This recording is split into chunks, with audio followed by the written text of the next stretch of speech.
We're all looking at the same thing.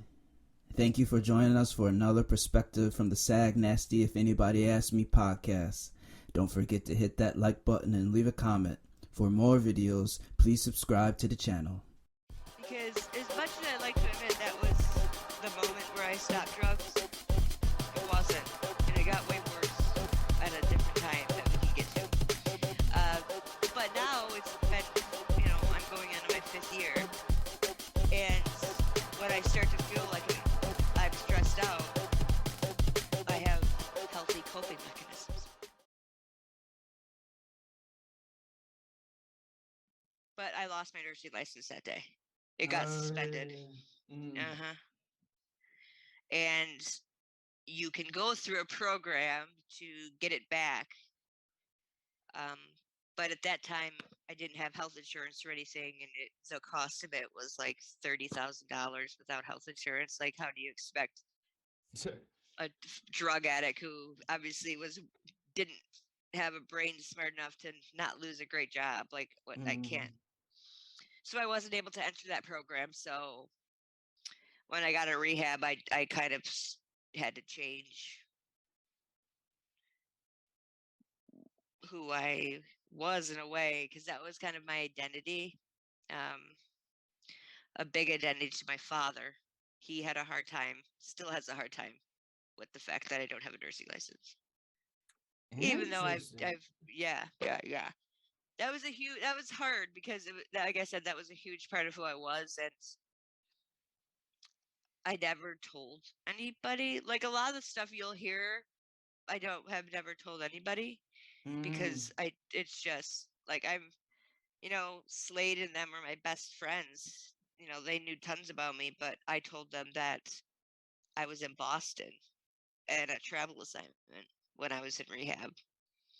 Why did but you they do found that? out I was embarrassment. Oh. I didn't want them to know I was a drug addict. Because the thing was, even when I smoked weed, I think that's where the isolation started, because none of my friends did it. Like, none of those girls smoked weed. None of them did drugs. So most people are like, oh, well, what do you do drugs with all these drug people, all these druggies? Where do you sit in like a house? I'm like, no, I do it by myself. I'm alone in my apartment, alone in my room. Yeah. Oh, yes. A lot of things come to mind, but the main thing is that your truth is your truth. Yeah. Everyone gets affected by events, how they get affected. There's so many factors that make you respond to something, but for you, what you went through was traumatic. Yeah. And with the trauma, you need what's called coping mechanisms. Yeah. Productive ones. Yes. ones. That's what I tell people. Drug addict people, I don't have an effective coping mechanisms. Yeah. I still, to this day, struggle with having effective coping mechanisms. So I know when I'm stressed out, because as much as I like to admit that was the moment where I stopped drugs, it wasn't. And it got way worse at a different time that we can get to. But now it's been, I'm going into my 5th year. And when I start to feel like I'm stressed out, I have healthy coping mechanisms. Finally.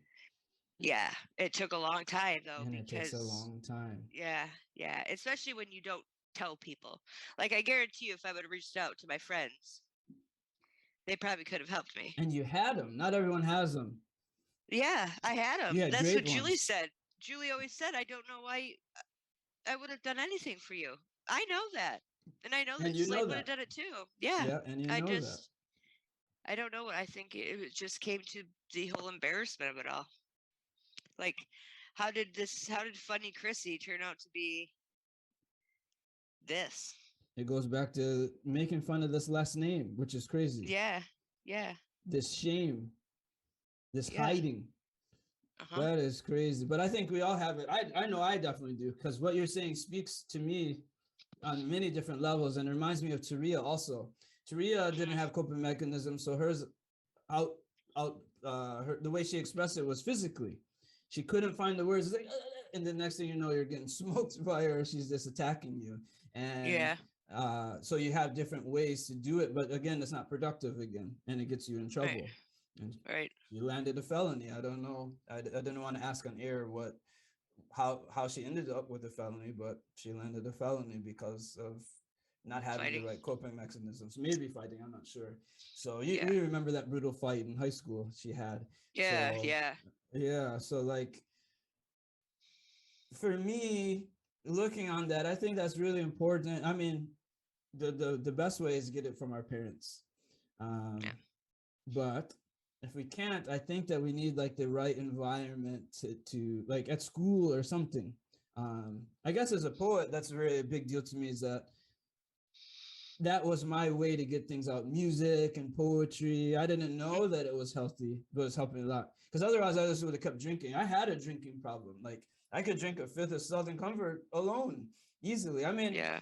I would be around people, but I would be alone. You know, even though Yeah. I was Yeah. right there, I was like alone, and that was my big Alone. thing. Yeah, exactly. So it was dangerous. You know, I could drink a fifth of vodka even, which is like disgusting if you really think about it. Luckily, I don't have these issues anymore, but even with Yeah. poetry, music, sports, it wasn't enough to deal with to get it all off, you know. And you Yeah. know, I with I think drugs, you that's can why I get it don't off. hate. Right. Mhm. Yeah. I'm Mhm. listening to you. No, no, go ahead. What are you gonna say? I was just saying, like, a lot of people have that bad feeling of high school. They're like, "Yeah, high school sucks. I never want to go back." But I think that's why I don't hate high school. Like, I love Nope. it because Yep. all that was a coping mechanism for me. All my friends were there. They saw the funny, caring Chrissy that I was, instead of being at home where you're getting, screamed at and what a loser you are, this and that and that. And so when high school ended, uh-oh, where Super did my alone. what do I do Monday through Friday where I Hmm. had them to rely on? Hmm. And then it became, once you find a coping mechanism, it's hard to get rid of it, especially when it's one that is addicting. When there's an addiction there, which is Yeah, crazy to me. yeah, Yeah. yeah.